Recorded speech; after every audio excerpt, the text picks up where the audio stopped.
What's up, YouTube? It's your favorite steering wheel holding, automatic driving, flip-flop wearing. I don't really wear flip-flops, but I just, you know, to piss off the super truckers. Anyway, all right, guys, we're going. I just picked up this load at the Swift terminal in Idaho. We're going to Umatilla, Oregon, and it's like 10:30, 11 p.m. right now, and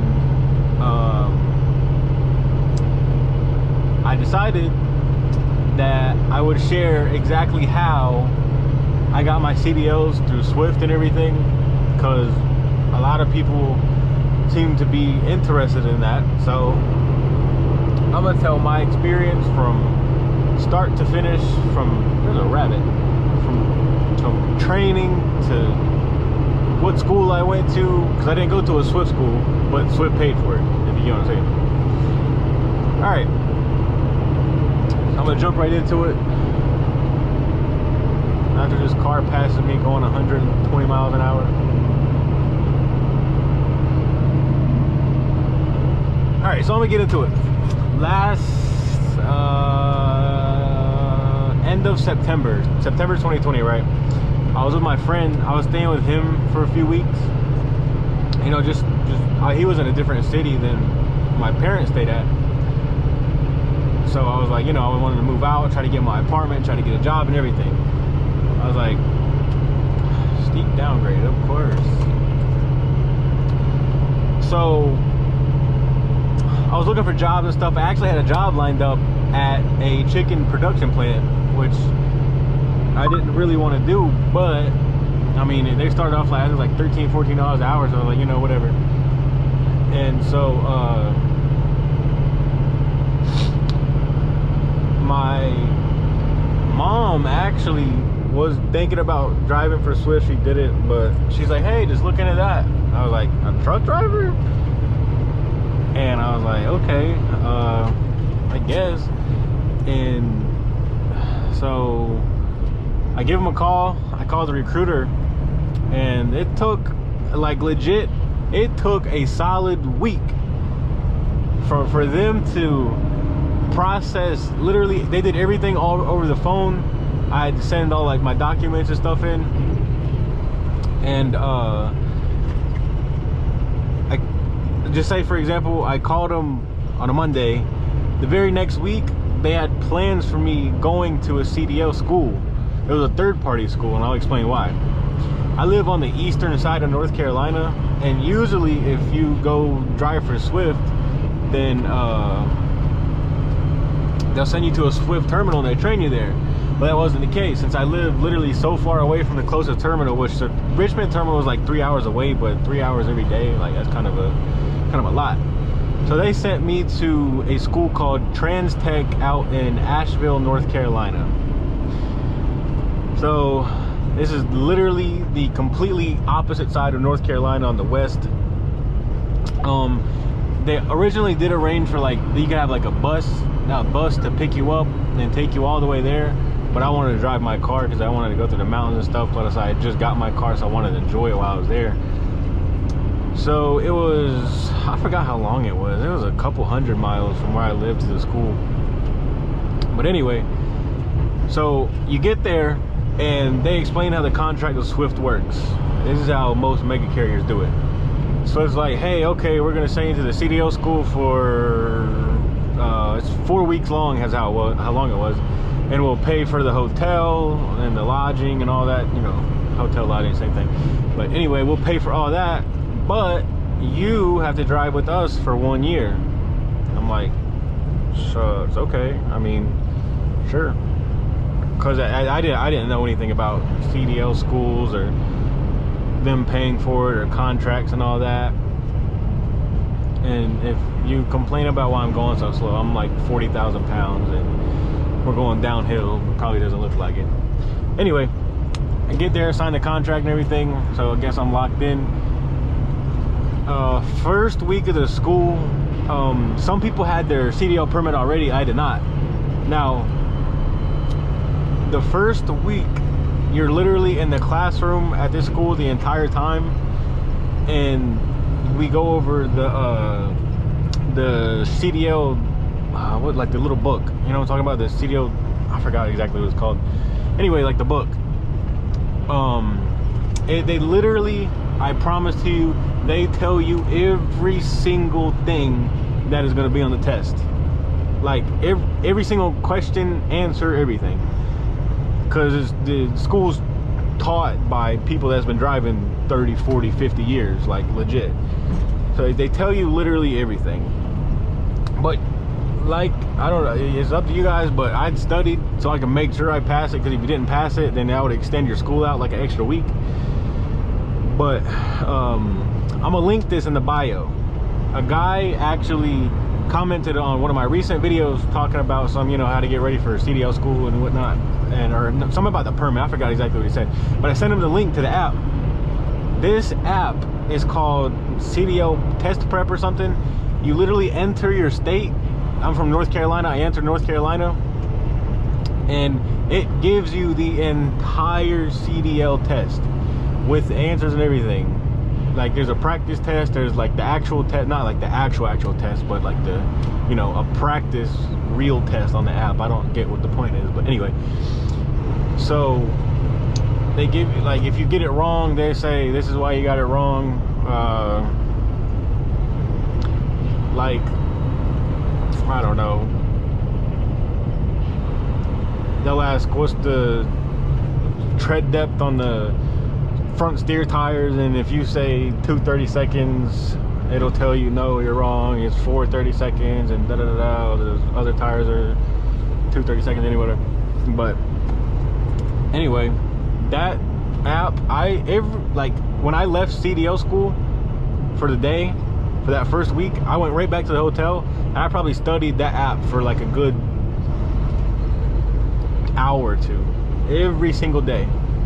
We woke up probably, I think it was like 7, I want to say, and CDL school started at like 8, 9, something like that. It's like regular school almost. So we'd wake up, the shuttle from the hotel would carry you to the school. We would do everything for the day, come back at like, dang, what was it, 12, I want to say? I think it was 12. I'm not exactly sure, don't hold me to that, but it was early. It wasn't like 3 or, I don't know, might have been like 2 or 1. I want to say it was 12 though. Anyway, so the first week, you take your CDL permit, which you take all 3 tests, your combination test, your general knowledge test, your air brakes test, and I think I got like 4 wrong out of all 3 tests. Out of like, I don't know, like 80 questions, I think I only got like 4 wrong. But anyway, so after you get your permit, you come back to school. Oh, by the way, the school I went to was only Monday through Thursday. So I was in Asheville, North Carolina with Friday, Saturday, and Sunday, you know, to do whatever. And I had my car, dude. I went and drive in the mountains and everything. It was fantastic. But the second week of CDL school, here's what you do. Well, here's what we did. It was nothing but backing. The first, I think it was the first day or the first 2 days, you practice straight backs. I want to say, I think it's just the first day, because straight backs are the easiest. Literally, you pull the truck forward. We all do this in a manual, by the way. It wasn't no automatics. So yeah, they pull the truck up, back it up right through the cones, pull it up, back it up, like literally for however many hours are there, like 5-6 hours a day, that Monday. And then Tuesday, I want to say they added the offset back, which is literally parallel parking a truck. They said they call it the offset back because parallel parking was too intimidating. People overthought that more. I was like, oh, whatever works, you know. So basically, you pull up, and it's just like your parallel parking. You got to back at an angle and get in between the cones. Like, if you're straight backing right here, you're gonna pull up, and you need to go like this. If y'all can see that, I know it's night, but basically, it's your parallel parking. All right. So once you do that, I think we did that for 2 days, a day. I think it was a day. We did the offset backing for a day mixed with the straight backing still. Okay. So the third day of the second week, we practiced our 90-degree backs. So how can I explain this? It's like a 90-degree back. So your parking spots right here, your truck's facing this way, they make you pull all the way up and back it in like that. So basically at a 90-degree angle, right? We practiced that all day for the third day. Obviously that, I don't know, I can't remember what people had more problems with. It was, I don't know, it was about even between the offset and the 90-degree back. But we did that. We actually had one Moroccan guy, God bless if he's watching this channel. You know, it's not hard. I know if you've never been to it, you've never driven a truck before, you never backed a trailer up in your life, it's not hard once you get the hang of it, along with everything else in the world. But like, you just gotta adapt and listen and pay attention and learn. You have to want to learn. Now, for example, this Moroccan guy, you know, we would all sit at the picnic table, we would all take our turns in the truck. There's like 4 of us in the class, and he just wouldn't listen to the instructors like whatsoever. That's 43 here. Like, there was a couple times this guy was backing this truck up and looking straight ahead, because we were sitting in front of him basically, and you just see him like holding the steering wheel, looking straight ahead, just backing the truck up. He had the like worst time. Like, we always tried to help him and everything. He's like, you give me a car, I can back that. He said, you give me a Toyota car, he said, I can back that.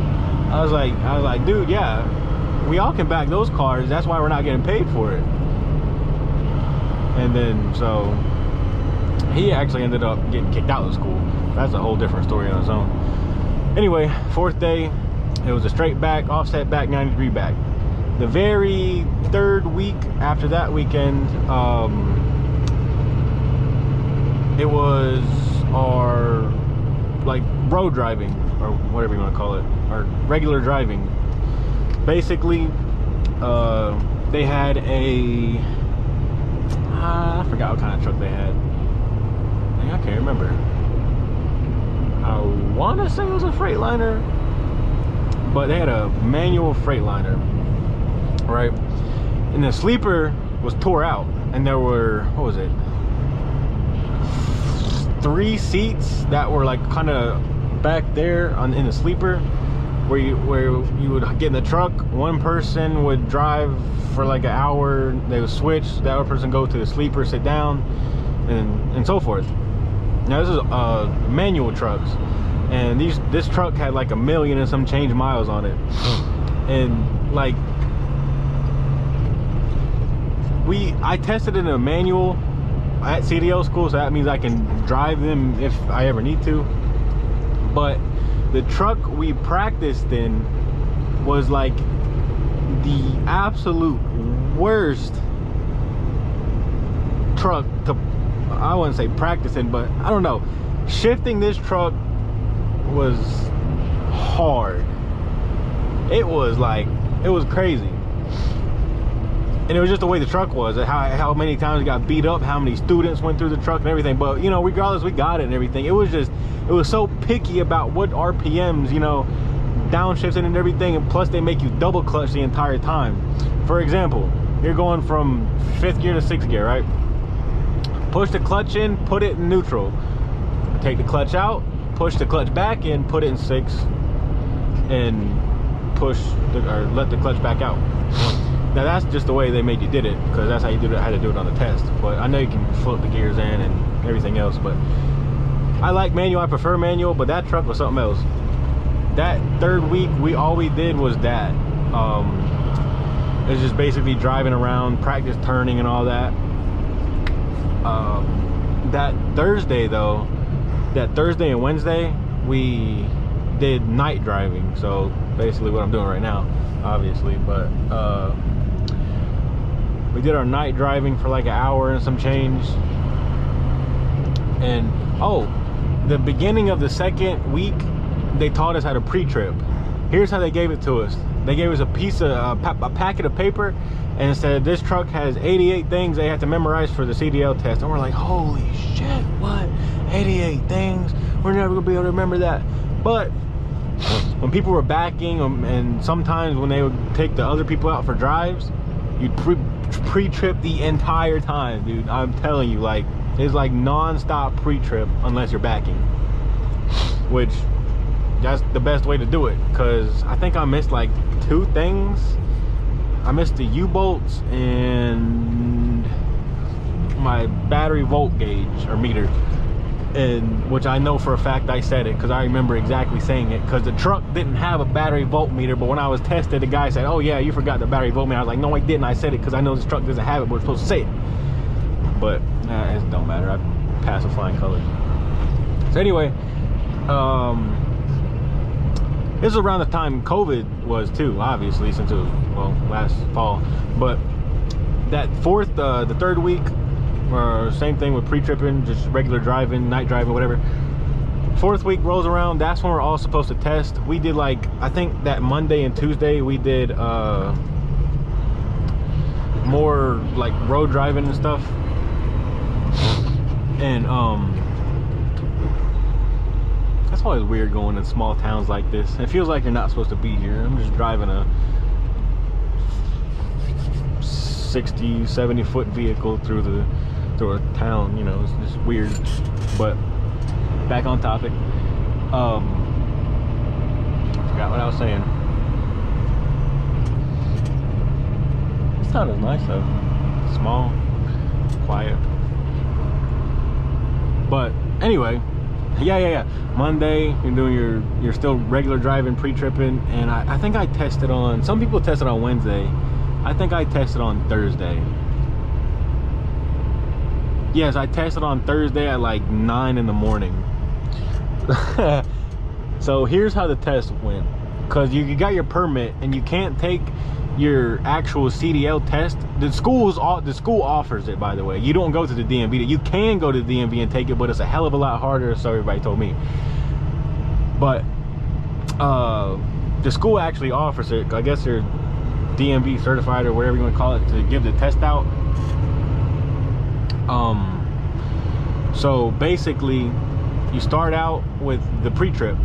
You got a name, I think you can't miss more than I want to say like 20 things. Like you couldn't miss below 60 or something, 60 things on the truck.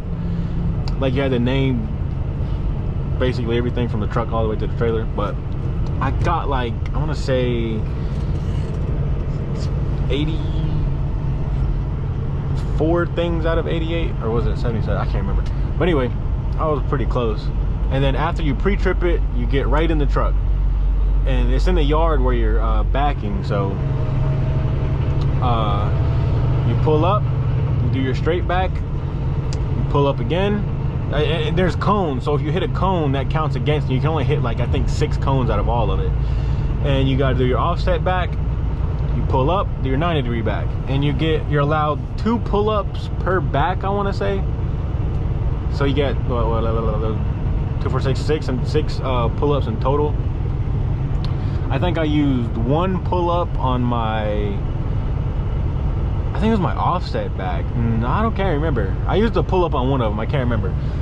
But regardless, after you finish that, you go right to the road test. What is funny about the road test, the truck I was tested in was completely different than the truck we trained in. The truck I tested in, dude, shifting that thing was like smooth as butter. Like compared to the other truck, it was like night and day difference. Like I didn't have no problems grinding the gears, rev matching, or anything. So we actually went to the route to do the test, and turns out I think like a power line or something fell in the middle of the road, and we came up upon it, and you know, emergency vehicles right there and everything. We actually did a U-turn. It was 2 lanes on the right, the median in the middle, and 2 lanes on the other side. We actually did a U-turn as soon as we got up there, around, and went back the other way, and took like a small back road and went right back to the school. which, you know, yeah, no, you can drive it anyway because they ride with you. But so he did that. So since it was COVID, since COVID was a thing, there you go, bright lights hurt. Since COVID was a thing, none of the DMVs, I forgot to schedule my DMV appointment to take on my certificate and say, hey, I just passed my CDL test, give me my license. I forgot to schedule an appointment, and you had to schedule it like 3 weeks in advance. I don't know why I forgot to do it. And I was driving from Asheville, North Carolina, all the way to the East Coast. There was one DMV in the entire state that was offering, or that was open, had walk-ins and not appointments, right? And it was in like Goldsboro, I want to say, Goldsboro or Greensboro, I can't tell the difference between the two. But I went way out the, well, it's not really that far out the way, but I went there, sat there for like 4 hours. I finally got my my CDL, like the little paper they give you before your car gets mailed in, and I had to get it that day because I was supposed to go to Swift the day after. So I think it was a Saturday. Was it a Saturday? I can't remember. Might have been that following Monday. Anyway, I got my CDLs, Class A CDLs. Went back home. It was for 2 days, so I might have tested on a Friday. I cannot remember. Anyway, I showed up to Greer, South Carolina. Well, I showed up to Greer, South Carolina on like November the 4th, I want to say. And you go to orientation for Swift, so they're taking you to the terminal. They show you the terminal. They show you the shop, everything, and then is when it starts. After you're, and by the way, if you go to orientation for Swift, they bought us lunch every single day. They taught you everything about payroll, taught you everything about rules, safety, what not to do, what to do, how to work that stupid thing, kinda, a little bit, but because most of it was in the training. But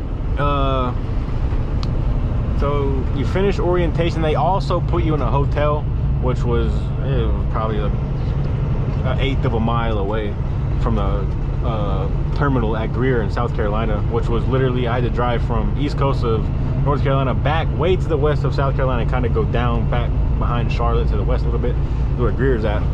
But it's actually funny, on the way up there I got a speeding ticket. That's a whole different story, but it got thrown out. It was maybe in another video. Swift never said anything about it though, so yeah, I told my trainer and my driver leader, but it got dropped. Well, I don't know if it got dropped. I didn't, no points on my license. It was like a $75 fine. It was, the cop knocked it down to 59 and a 55. So anyway, after orientation, you get assigned your trainer. Now, I've had a couple people comment, oh man, I could not sit in a truck with somebody random that I have never known before in my entire life for a month straight. Dude, it is not that bad, I promise. Unless you're like really uptight about your personal space and whatnot, because you're in this pretty small truck with somebody you've never met in your life. But I mean, it's really not that bad. Anyway, I met my trainer. Luckily, my trainer was really good. He genuinely cared about, you know, your progress, yeah, about driving, backing, figuring out this thing, the Qualcomm, the computer in here to send all your messages back and forth, whatever. He like put some more emphasis on that, because learning that is more difficult than what I'm doing right now, and I'm not gonna lie. And he's also make sure you're backing down and everything. So I trained with my trainer. It was like 26 days. It was kind of weird time because we went home for Thanksgiving and came back and finished up like a week. You got to train, I think it's 200 hours. Is it 200 hours? Yeah, it's 200, or is it 150? No, it's 200. I'm positive it's 200. The first 50 hours of training, your brights are pretty bright there, dude. Your first 50 hours of training, your trainer has to sit in the seat, and he cannot drive for the first 50 hours. because he is supposed to evaluate you, make sure he can trust you, you know, operating a vehicle of this size, you know, with him in the truck. So for the first 50 hours, you're freshening up on all the stuff you learned at the CDL school about driving and backing. Of course, we back. I think you have to do over 40 backs, 60 backs, something like that, in the time you're training. So we got knocked that out pretty fast. I was pretty quick learner when it come to backing. But after 50 hours, the rest of the 150 hours is basically team driving. So boom, I'm gonna drive for my 10, 11 hours. I go back there to sleep, he wakes up, he drives for his 10, 11 hours. We went, our first load was to Alabama, and then Alabama went to Wisconsin, and then somewhere way over west. But regardless, and then after you finish your training with your trainer, you're going to go back to your home terminal, and you take your upgrade test, which I think it's like a little driving test involved. But I did that with my trainer because of the whole COVID thing, I guess. He made sure, you know, I could drive it safely. There's also a little bit of backing in there. He tested me on my backing. He's like, yo, to make this 90-degree back right here, whatever. So we did that on the way back, which I was pretty thankful for. I didn't have to waste time getting all the way back to the terminal, then having to do that, then taking the actual paper test. Anyway, there's a paper test you got to take. I forgot. I think it's, I can't remember how many questions it was on it. I cannot remember. It was a lot. It was a lot of questions. But it's basically general knowledge about driving the truck, operating the truck. I think there were some air pressure questions. It definitely had a decent bit of questions about the Qualcomm and the new tab. Well, I don't know. I guess the newer, I don't know if they're gonna do that or not, because Swift's upgrading these things to a tablet and they work way completely different. So they might throw that on the test. I don't know. I can't tell you guys. But there's a lot of questions about the Qualcomm. Exit 52, Owens Road. Owens Road. After 157 feet. Turn left to Washington 127. All right. Yeah, there's a lot of questions about the Qualcomm. I remember that. It asks you how to, for example, if I'm going to a shipper, I have to send a message in when I get there. Arrive at shipper, I find my trailer or get loaded, one or the other.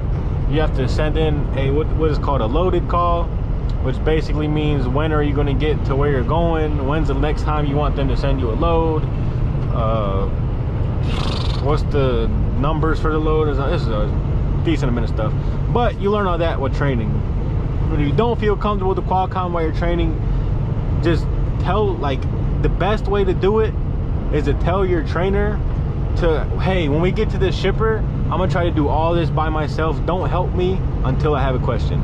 And that's the fastest freaking way to learn this thing, because it is very confusing at first, I'm not gonna lie. Which, if you're an older guy, my trainer said he has more problems with older guys trying to figure out this than driving. He said they could drive like they've driven their whole entire life, but when it comes to that, he said it completely throws them off. So make sure you guys get the Qualcomm down.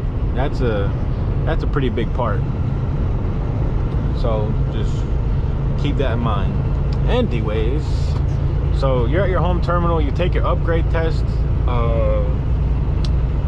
I think they assigned my truck to me like this. Yeah, we took the upgrade test, went in the guy's office. You watch him grade it. I think I missed like 6 out of like 80 or something, 70, 60, something like that.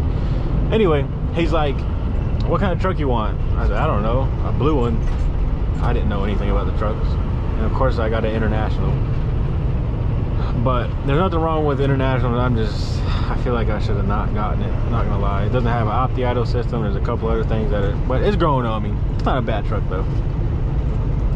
Anyways, he said, here, go check this truck number. So I went and looked at like 3 different trucks, and this was the first one I looked at. I looked at it with my trainer, and he was hitting at me to not get it International, but I didn't pick it up at the time. But we talk about it, laugh about it now, but it's whatever.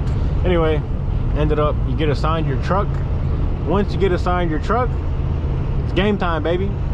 You get your first load.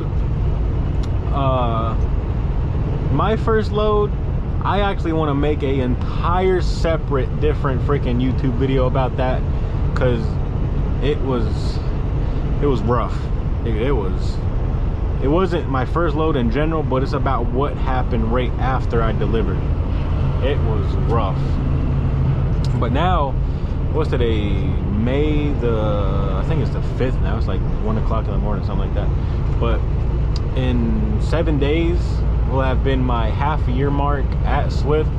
So I do want to make another video about like a 6-month review about that when that day comes in a few days or whatever. Like, I'm gonna just give my full honest opinion about list a couple things here at Swift, because you know. But that is basically how I got my CDLs through Swift. Class A CDLs, oh, they do set you up an appointment to get your med card right before like the first or second day of CDL school. You have to have a medical card. For those of you that are worried about it, I had to take 3 drug tests at Swift. Well, not specifically for Swift, but I had to take a P test at the place getting my medical card. I had to take a P test at TransTech. Swift requires a hair follicle test. Oh, and orientation for Swift, you take another one. I guess that's 4. You gotta take 4 drug tests basically. So if you're worried about that, keep that in mind. I didn't have a problem with it because I don't really mess with all that, but just a heads up, 4 different drug tests. Well, 3 P tests and 1 hair follicle. I'd never done a hair follicle test in my life until that day. What's funny, they sent somebody from Swift to the TransTech school in Asheville to cut some of my hair to get a hair follicle test. 1 mile, exit right to Owens Road. Then, after 157 feet, turn left to Washington 127. Alrighty. But yeah, guys, like I'm saying it for the second time, but that is how I got my Class A CDL through Swift. If you guys have any questions whatsoever, I don't care if it's, do they have 10 different toilets at the Greer Terminal in South Carolina, I'll answer it. I answer just about everybody that comments on my videos.